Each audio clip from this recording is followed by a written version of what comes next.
pour moi, n'ayant pas grandi ici en tant qu'enfant, j'ai dû vraiment redécouvrir l'endroit. Même si voilà, c'était toujours un peu le village de mes grands-parents, donc je venais quand même régulièrement. Et donc pour nous, c'était aussi une opportunité de se dire, tiens, mais si on récupère la pleine propriété de ces terres, et donc qu'on imagine la suite, on a toute la liberté de voir un peu ce qu'on peut faire. Donc discuter avec des acteurs locaux et réfléchir un peu, ok, bon, ces terres sont libres maintenant. Est-ce qu'on veut travailler avec une entreprise agricole et essayer d'en retirer un maximum d'argent, ou est-ce qu'on repart pour un bail à ferme et alors on est reparti pour une durée indéterminée en disant voilà, on ne sait pas comment le bail à ferme va évoluer en Belgique. Ça reste quand même une grande question d'un point de vue juridique. Il y a des associations de propriétaires qui se plaignent de la manière dont ça évolue, des associations de fermiers qui se plaignent de la manière dont ça évolue.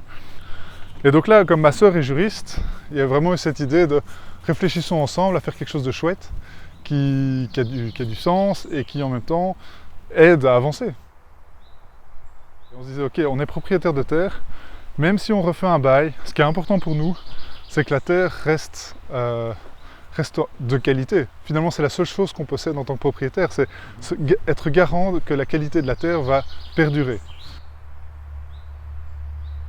Des sociétés agricoles qui restent 1 an sur la terre ou 3 ans sur la terre, au début, elles essaient de mettre un maximum pour récupérer un maximum de la terre, et puis 3 ans plus tard, ou quand le contrat se termine, la terre est complètement épuisée, il n'y a plus de biodiversité, il n'y a plus de vers de terre, la terre n'est plus du tout aussi riche. Un fermier qui travaille sur une terre pour du long terme, c'est tout dans son intérêt que la terre garde sa qualité, c'est tout dans son intérêt qu'il fasse attention à la qualité de l'environnement, parce que typiquement, ce qu'il va mettre sur la terre, à un temps T, il va le retrouver pendant 4 ans ou 5 ans après sur la terre.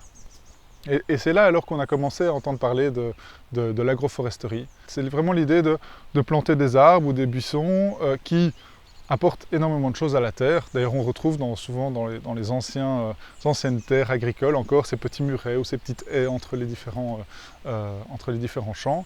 De nos jours, dans certaines régions en Wallonie, on voit des grandes pots de fesses avec aucune intersection nulle part, parce que forcément, pour faire des grandes exploitations agricoles, on veut passer avec des grands tracteurs pour que ça aille plus vite, et donc fatalement, les haies, c'est dans le chemin, donc on les coupe. Et là, on se dit, les haies, ça apporte quand même beaucoup de choses. Premièrement, ça coupe le vent, donc ça évite les grands battements dans les champs, et donc d'aplatir toutes les cultures. Ça permet aussi d'éviter l'écoulement des terres.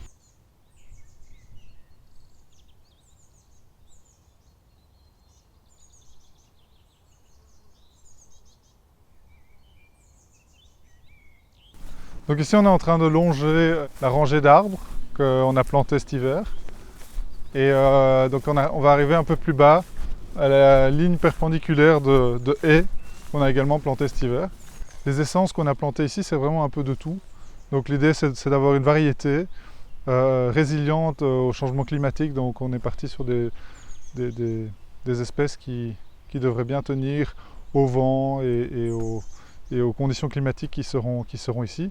Et alors entre les arbres, il y a des haies ou différents types de haies. Donc typiquement, il y a aussi je crois que ça c'est du cassis. L'idée étant que voilà, quand on viendra tailler ça tous les ans, on aura des fruits, on pourra piquerer tout en... mais également aussi pour augmenter la biodiversité. Donc l'idée d'avoir des arbres fruitiers ou des buissons fruitiers, c'est d'attirer des faisans, les lièvres, les différents types d'oiseaux, différents types d'espèces.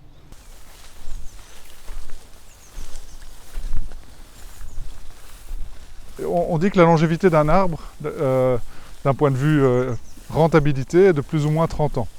Donc ça correspond plus ou moins au temps que Jonas, le fils pucemier, va avancer dans sa carrière. Et donc il fallait que ce soit vraiment pour nous un projet qui soit en alignement avec ses plans à lui et qu'il soit tout à fait aligné par rapport au projet. Et donc on a vraiment passé du temps ensemble à réfléchir, ok, où est-ce qu'on met ces lignes, comment est-ce qu'on les conçoit, qu'est-ce qu'on met dedans et quelles sont ses contraintes également, parce que lui il nous a dit, voilà, moi j'ai un tracteur, je dois quand même pouvoir tourner autour de mes parcelles et j'ai certaines contraintes logistiques. Voilà, donc ici on arrive le long de la haie qu'on a plantée, donc on voit que ça commence ici, On a les premières plantations, elles ne sont pas encore très hautes.